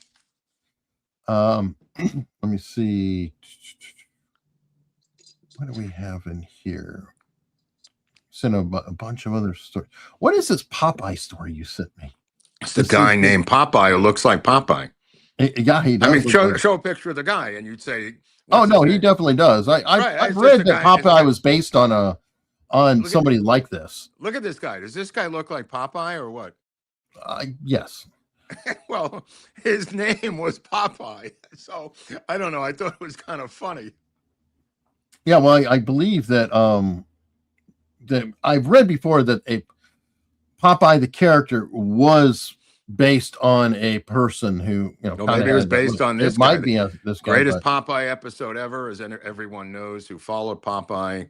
The famous breaking of the fourth wall by Popeye, throwing the can of spinach from a kid in a filmed black and white theater, throwing the can of spinach from his grocery bag into the film screen, saving Popeye in a battle against Bluto. As every Popeye fan knows, the greatest Popeye episode of all time. Okay, I will take only one like it. Filmed kid in a theater throwing a can of spinach into the screen for Popeye, breaking the fourth wall, allowing Popeye to get the energy from the spinach to continue to savage Bluto. Okay. Just a little, my own personal Popeye story that I can't erase that from my mind. Having seen that as a kid, it just is embedded in my brain. For anybody who saw that, you know what I'm talking about. The greatest Popeye episode of all time. All right. Well, I missed that one, but okay. No, I'm bringing it up for others who may have seen it. It's highly the greatest Popeye episode of highly rated Popeye. All right. I had one more story that just stuck out at me. I was like, "Are you kidding?" Pennsylvania grave robber Jonathan Christ Gerlach stole more than 100 skulls, body parts from the cemetery. And look at this guy. He's got pictures of himself all over the place. Okay. Obvious. It's always the guy who looks like that. I had a friend. I wasn't a friend, but it was some guy named Shag who I knew growing up. Shag had a band called Shag and the Savage Reaction. He kind of looked like this. And Shag had a rock band. They only knew one song. That was Hey Joe. He had a big red Gibson hollow body guitar, had an amp, and I was just enamored. I was 13, he was like 18, and he wore like white skin tight dungarees, beetle boots, a black Garrison belt, and like a red Levi's shirt. Anyway, one thing that Shag did on the side, he was a local who lived up in Monticello when we were just visiting for the summer every summer. Him and his friends were grave robbers, and they would look in the paper and see who passed away in the local paper, and they would go to the graves and pull the jewelry off of the body after digging them up. And he was telling us this almost like we're sitting around a campfire freaking out, Eric. And he said many times the fingers would come right off while he was pulling the rings off the fingers. And we were 13 years of age. We were so creeped out by this. But there's a lot of guys around the country who do this. Everybody's got a hobby. Yeah. Yeah. Ugh. Shag and the Savage Reaction. I just want people to remember the name of that band. Lovely. Yeah. Lovely. Somewhere I've got a Kodak Instamatic photo of him. He looked like an Allman Brother. He had long, straight blonde hair, a black shirt with a red tie, white jeans, Garrison belt, beetle boots, red hollow body Gibson. All right. He sounds and like a grave robber. He sounds like the guy dead for the black metal band. I always forget their name. The one in Norway. Somebody in the chat will save me, but it sounds just like that kind of thing. All right. You know what does make me happy is super chats. Well, that and goat's milk, apparently. Well, goat's milk's good for you. Yeah. It makes you grow up strong. Right. All right. Pirate Ken is a new member. Pirate Ken every week now with Pirate Ken. Yeah, he was sneaky. He came with another screen name before. Now he's back to Pirate Ken. Good to have you. That's a much better name, Pirate Ken. Oh, for sure. For sure. I got confused last time.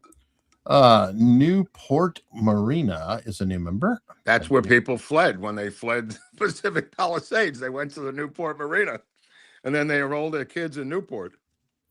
All right, well, there you go.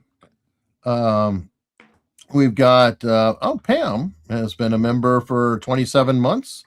Is wishing us happy Friday, and she's got we have emoticons: Trump, Biden, U.S. flag. I gotta look at those. I might be having to change some of those out. Emoticons. Yeah, but the Emoticons. members have custom emojis. Custom emojis.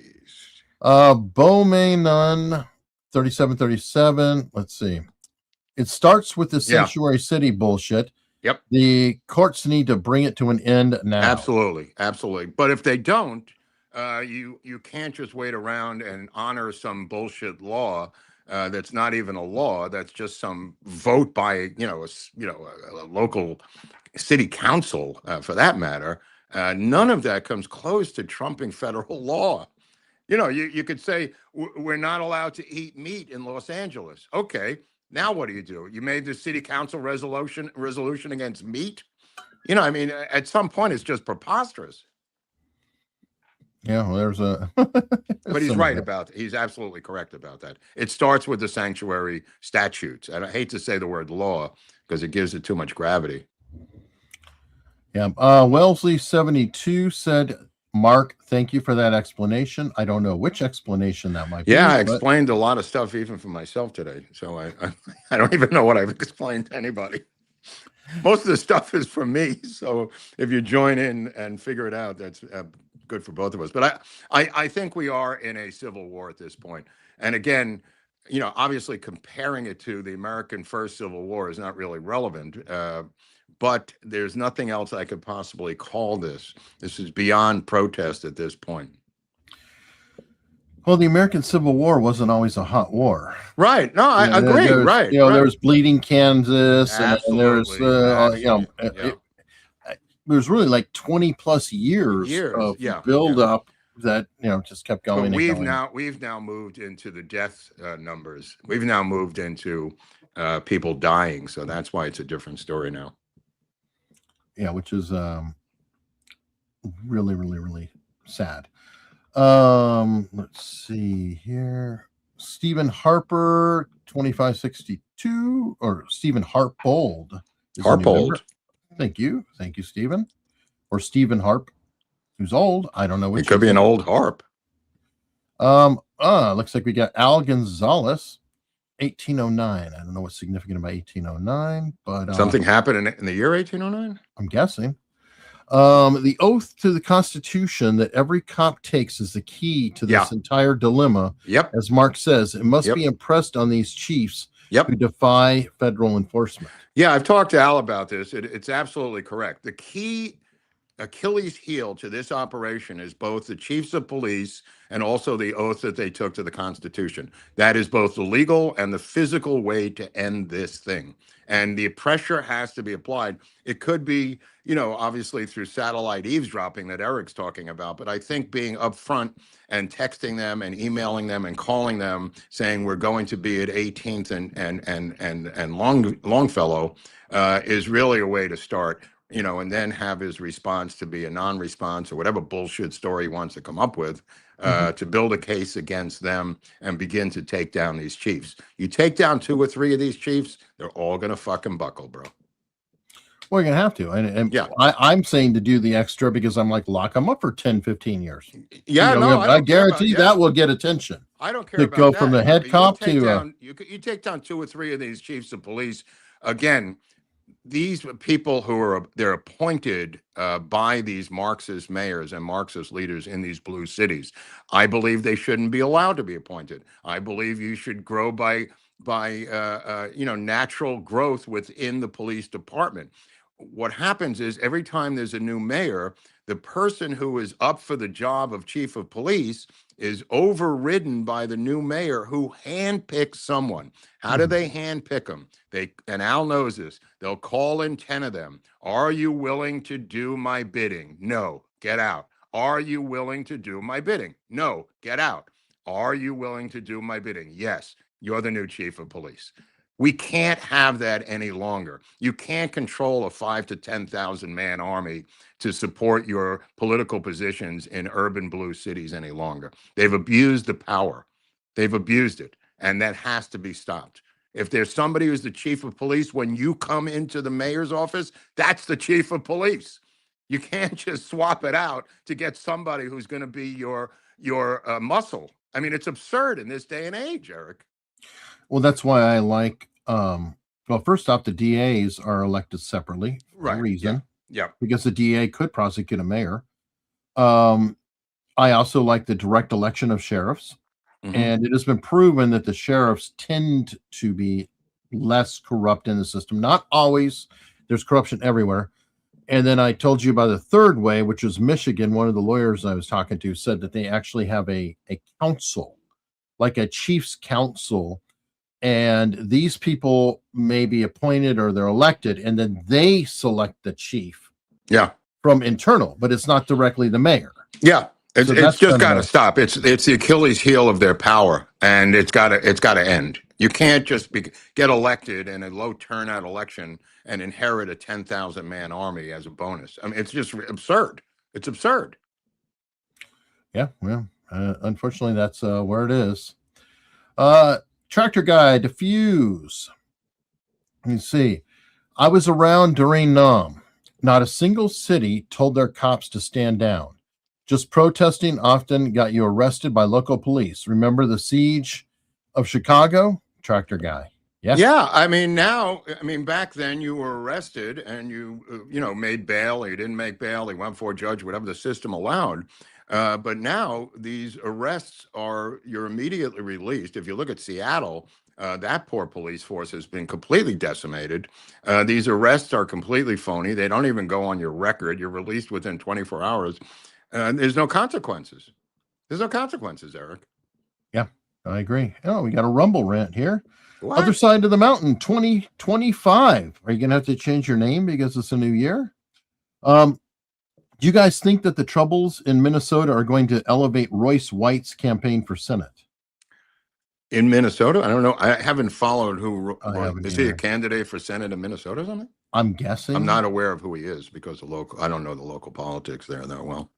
Yeah, I don't know either. I know Klobuchar is considering the run for governor, which would be a perfect seat for her as a I'd love fat that. ass. Then her seat would be open, and maybe you could slide somebody better in there. Well, look who came out of the woodwork. Is Jesse the Body Ventura yesterday denouncing Trump and denouncing ICE and saying he wants to run for governor. Yeah, well, that's to be expected. I mean, if you want to know the heightened level of pure Massey, is Jesse Ventura. Yeah, that is the hardest core libertarian level you can get, and they hate everything that's law and order and whatever. All right, we've got Anthony from Australia. He's trying to set the record straight. What's his opinion? Trump's fault. Oh, that's interesting. As always. At least he's consistent, Eric. That's right. And we always appreciate it. It's like, what are you going to do if you have a question, Anthony? Yeah, no, that's you're like, wait, breaking tradition. He realizes for $2 he doesn't get a question. He gets 2 words. Well, no, I'm kind of, he's probably like, oh, I can't ask a question now because Eric won't read it because I'm breaking my pattern. What do I do? Dr. Evil 814. Oh boy. Marjorie Taylor Greene should be arrested live on the news. I mean, that would sometimes be you need a stunt. You need a stunt to get attention. There doesn't seem to be many theatrical people in the Trump administration who are willing to do theatricality in terms of these perp walks that Al was talking about and Alan up in Poughkeepsie. I mean, perp walks are theatrical dances, put it that way. They're PR. There's no legal aspect to a perp walk. It's just it's done for theatrical purposes. We need more theatricality in this FBI. We need more theatricality in this administration, in my humble opinion. I agree. And wasn't there, I think it was the Real Housewives of Salt Lake City or something. The FBI went in while they were recording and literally pulled one of them out and everything. I think the View, that would be a frameable moment. Yeah, that would having be Whoopi on the ground, holding her at bay while they arrest Marjorie Taylor Greene. Who would pay to see that on pay-per-view? Oh my God, that would be played on a loop.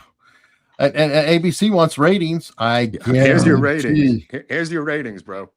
I guarantee you'll get some good ratings on that. Let's see. Charlie Flo 4204 with $10. Thank you. If Biden didn't drop out, is the 2024 election closer, about the same, or more one-sided? I don't know. That's a great question, Charlie. I mean, I think if he was didn't do the done. debate and just ran, we have no idea what would have happened. Correct. They would have had control of the incumbency, the machinery of politics, the machinery of DC, and he may have gotten across the finish line if not for that debate. I'm saying if you take that out of the loop, anything goes, Eric, right? Right. Well, he asked about the dropout. So yeah, that's a second level. So after the debate, he was toast. I think he probably would have done. Yeah, probably would have been even worse than Kamala. Barely. It'd be a hard call, but he was done. I mean, there was right. But if you take that debate out and he just ran straight up, who knows? Yeah, and watch in the future how careful people are going to be about debating anymore. Yeah, it's not. It could bite you in the ass. Meanwhile, you have Trump, which can be frustrating, sitting down with 4 New York Times reporters, all antagonists for 2 hours, and he just, doesn't. It's just insane. I mean, why does he believe that they are not going to manipulate his words into whatever they want to? I don't understand why he believes that they will print what he says. I don't get it. I don't get it. There's no way they're going to print what he says. There's 4 of them working on him overtime. Even if he doesn't slip up, they're just going to change it anyway. What is it, a federal crime for them to change what he said? I mean, what is the upside for this guy? Yeah, he needs to at least do like Alex Jones did to Megyn Kelly. I don't know if you remember back in the day when Alex Jones was interviewed by Megyn Kelly, and she put out the interview, or was about to put out the interview, and he recorded the whole thing on his side and dropped it. Everything. Trump needs to do a little bit of that.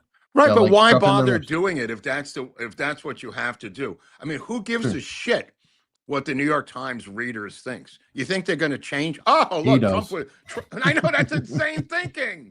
It's his hometown paper, Mark. It's his hometown paper. The hometown paper is the New York Post. Everyone from New York knows what the hometown paper is. Everyone from New York will read page 6, the sports pages, and the news in the New York Post. It's always been the hometown paper. Every fucking strap hanger in New York reads the Post. You don't see some schmuck folding out the home and style section of the New York Times while riding the A train down to 14th Street, Eric. Okay. Well, I don't know. I don't live there. So, all right, Justin. Paul Harvey, Yuri Bezhnikov, and Saul Alinsky explained how to take over America, and it's coming true. Well, the second guy was a communist. The third, Paul Harvey, I don't think he was a commentator, but Yuri was a Communist Party member, and Alinsky was a Chicago communist on his own. The Alinsky tactics are absolutely used to this day. Yuri just said this is what you do as a communist. Well, there's some people who believe that they were doing it. I'm one of them. I believe that the radicals in the 60s were being steered by subliminal or sublime methods by Moscow. The idea that they were hands off, they were fighting for their political lives. I mean, they had infiltrated the civil rights movement. They had infiltrated Martin Luther King's inner circle. They were not hands off, Eric. They were doing stuff internally here to foment riots, foment revolution, foment protest. And the left refuses to acknowledge it because they want you to believe it was organic. Oh, yeah. No, yeah. I'm sure. Problem is that the CIA was tied in with some of that too, and that's true. I'm saying JFK famously met with Martin Luther King twice, saying you've got to get rid of your chief advisor. I can't get Hoover off your back. He's an avowed communist. And Martin Luther King said, I'm not going to do that. And JFK said, I can't help you anymore, before he was assassinated. But the reality of it was, he was surrounded by communists, Martin Luther King. Whatever you think of him, you could say, well, he never took their advice. Yeah, most people don't take the advice of their advisors. That's why they have them. That makes sense. Yeah, it's ridiculous. Let me see. This is Lisa Deed.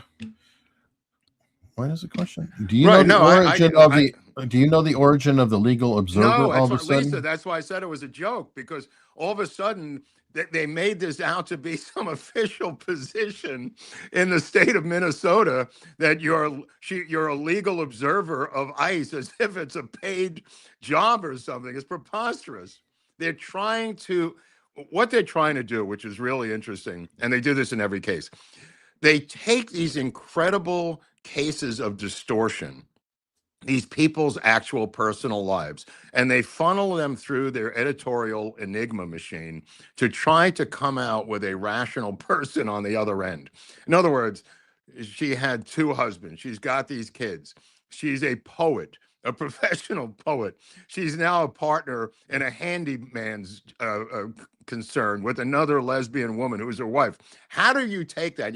I could hear the editor telling his writers, please take this information and funnel it into something that's consumable. And then they come out with this editorial twist on it to make it sound palatable and rational. It's more and more difficult once you understand the words and backgrounds of these psychos.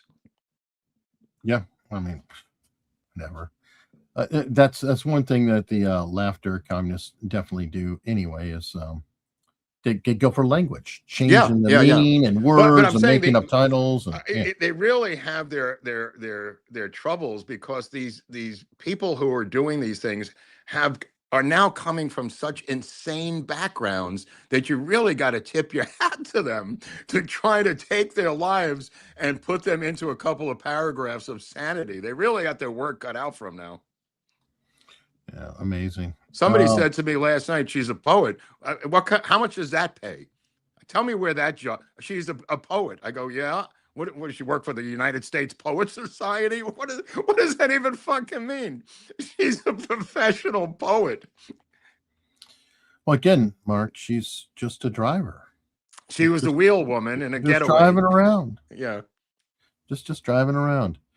Let me see. We still have a bunch more super chats. Well, let me ask you something on the side. This is a side note. How do you arrest someone in a moving SUV? How do you arrest them if they refuse to exit the vehicle, turn off the engine? What is the procedure to deal with that? I mean, depends. It depends on when it is, but usually they let them go. In this case, because they're boxed in, they're going to keep them boxed. But you keep a tail on them, and I think a lot of things have become illegal. Like they had the pit maneuver, which is where they tag a wheel and get it, but that causes problems. So I think a lot of them the pit maneuver here. We have the pit maneuver here, and they use it here all the time. Or spikes. I mean, we use the drop spike strips. Yeah. I thought the pit maneuver has been banned or lessened in a lot of places. I don't know. Well, I don't know about if it's not here, because they use it all the time here in LA counties, and they use the spike strips as well. So if we've got it, I assume it's legal everywhere. Yeah, and in the case of her, because that's one of the things. By directions, cops saying, don't stand in front of a car, blah, blah, blah, blah. But he wasn't. She turned into him. Right. No, I understand the physics of it, but I'm just saying in general, if a cop comes up to you, gun drawn, and says, get out of the car, and you take off, that's just already evading arrest. Oh, yeah. Oh, okay. For sure. For sure. And by the way, the cop that came up to her did not have his gun out. When he said, get out of the car. No, the other one did, but he pulled it when she drove, Yeah. So there's other factors. Anyway, Pirate Ken, happy January. Quick question. If Ruth Payne's house is a museum, why can't Dealey Plaza be preserved as a historic site? I am only hoping that James D. Eugenio can attend this year's Dallas JFK conference. What is this, like a mishmash of questions here, Ken? What's going on? He meets us in person. He asks it all. Dealey Plaza is a historical site already. And her house is not a museum. It's just got a historic site plaque, like Dealey Plaza. And by the way, the Dealey Plaza historic ties, because it was one of the works under it was a WPA works project. But her house has just got a plaque on it, Pirate Ken. It's not a museum. They're charging money to go in on a tour for money, and the plaque gives it some sort of gravitas. But it's a museum, a public museum in terms of money, and has a historic site plaque on the outside of the house for what Who it's owns worth. it? You know, I don't know. She sold it to these people who have it as a museum. Probably the 6th floor. Yeah. I wouldn't be surprised if the 6th Yeah. floor museum Yeah. doesn't own it. Yeah. That would make sense. AKA the CIA owns it. No. Now, what was the end of that question about Jim DiEugenio going to Lancer or something? Right, going to Dallas, and I can't speak I don't to know. I Jim's can't speak schedule. for him. Yeah, I don't know about that. Lisa D 98.99 asks. Oh, can't wait sure. for Now you're my Reiner's- friend all of a sudden. Sure. Now you're interested, Lisa. Mark's got info. Now you're my best friend. Yeah, well, believe me, the chat was very saying, the thanks a chat lot. wants it. Thanks a They lot, want buddy. it. Thanks a lot for announcing and then just teasing you. Oh, boo-hoo, boo-hoo, boo-hoo. Oh God, Nick Juicy. I'm from Minnesota. No one moves from hot as Africa to cold as Minnesota because they like snow and cold. Minnesota is point. one of the top welfare states in USA. Good point. I mean, but Obama did bring them there, and they were there before Obama, a few of them. But I mean, the mass, as I recall, came during the Obama administration. Oh, fair enough. Well, actually, it's been rolling in there since Clinton Black Hawk Down times. Well, They've got the numbers- after, yeah. Right. But it was, during the Clinton bit. Diffuse with 10 America's Untold Stories memberships. Thank you for coming in and helping us out there, Tractor Guy. We always appreciate that. And we have AV8 Picks gifted 5 memberships themselves. And AV8 Picks has been on the board the past few episodes. So thank you very much. I didn't know that. I did not know that. We always appreciate What kind of that. people are these, Eric? Do you get a sense of generous, smart, discerning, stellar? What kind of backgrounds do they come from? Do you have any idea where They're geniuses. They have the finest cultured taste of anyone you could ask, obviously.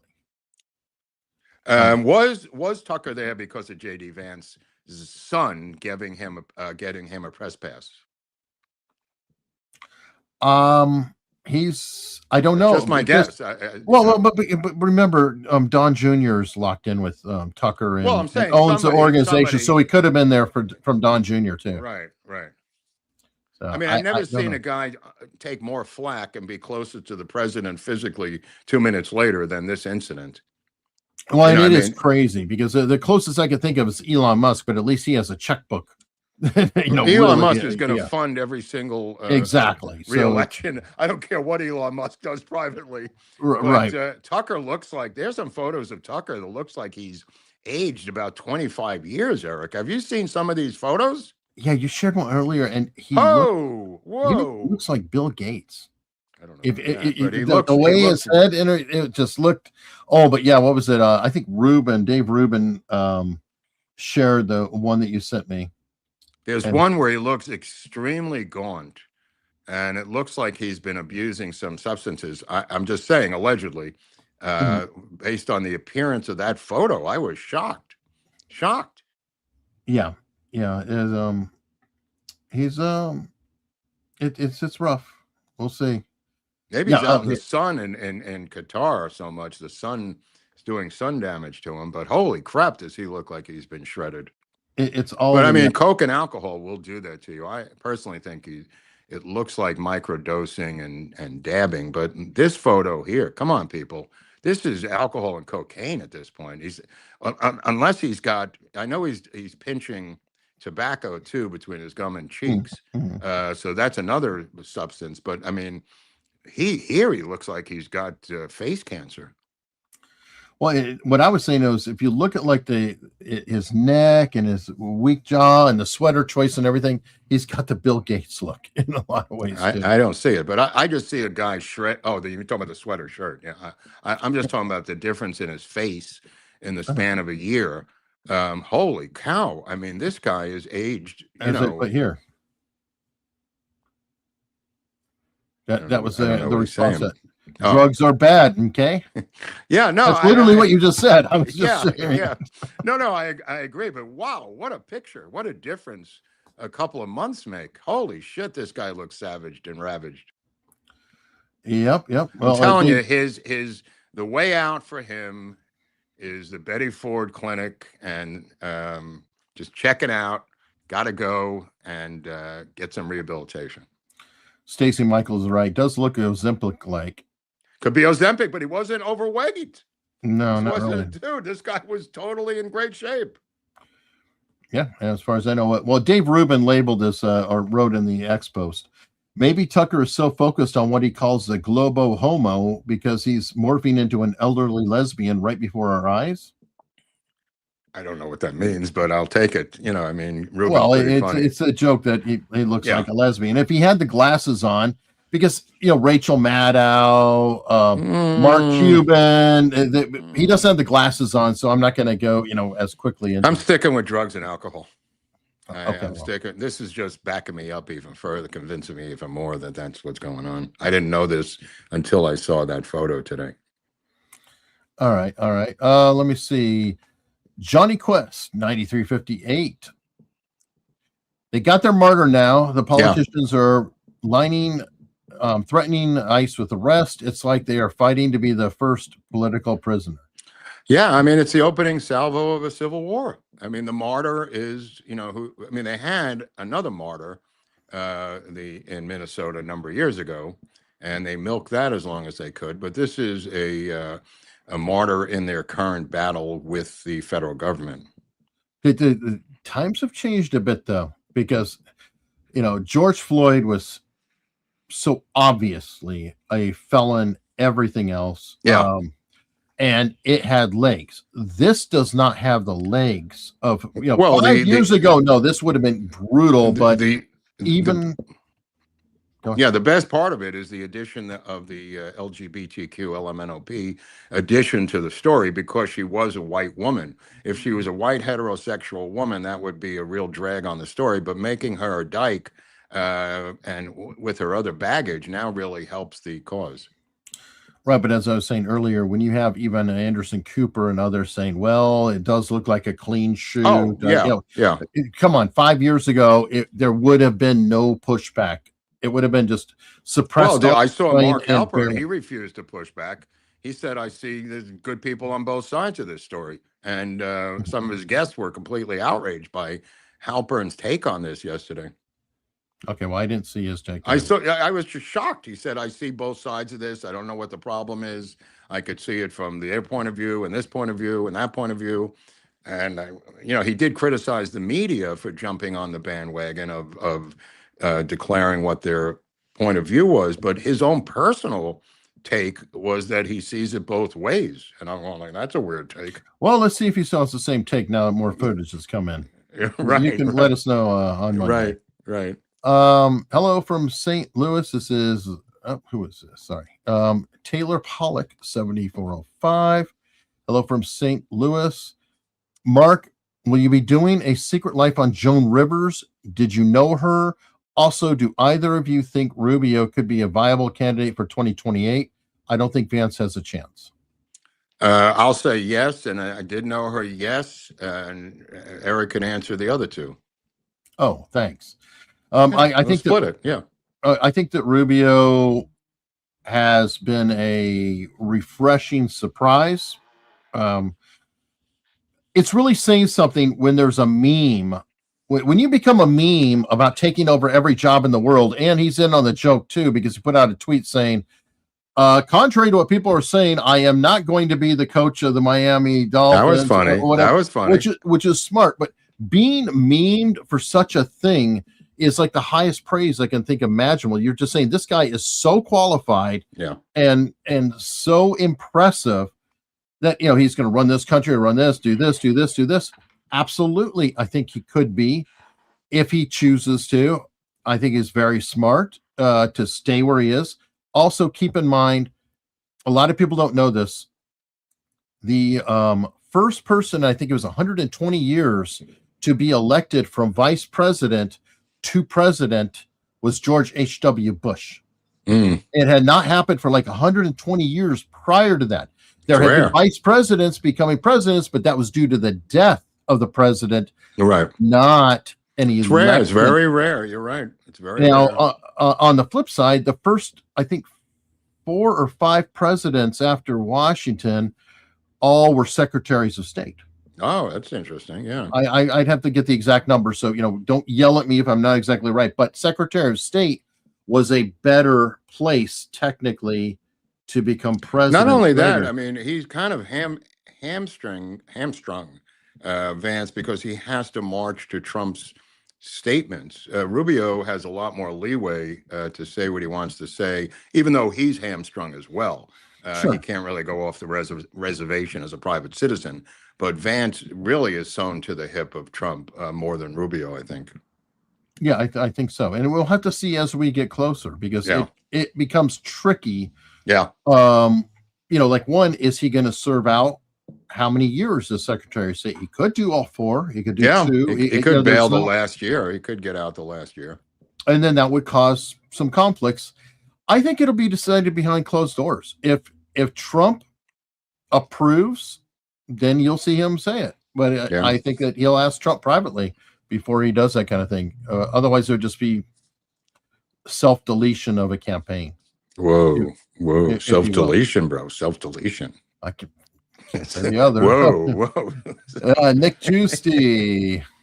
Waltz wants to call in Minnesota National Guard to stop ICE. Yeah. Would love Trump to should send National Guard from 49 other states. Well, all ICE infested. Well, he just take over the National Guard. Right. That's what I was going to say. Yeah. He's the commander in chief, Nick. He doesn't need to do battle with states' National Guard from Nebraska. I mean, he can overrule the governor of Minnesota. There's precedent. Eisenhower, Kennedy. Yeah.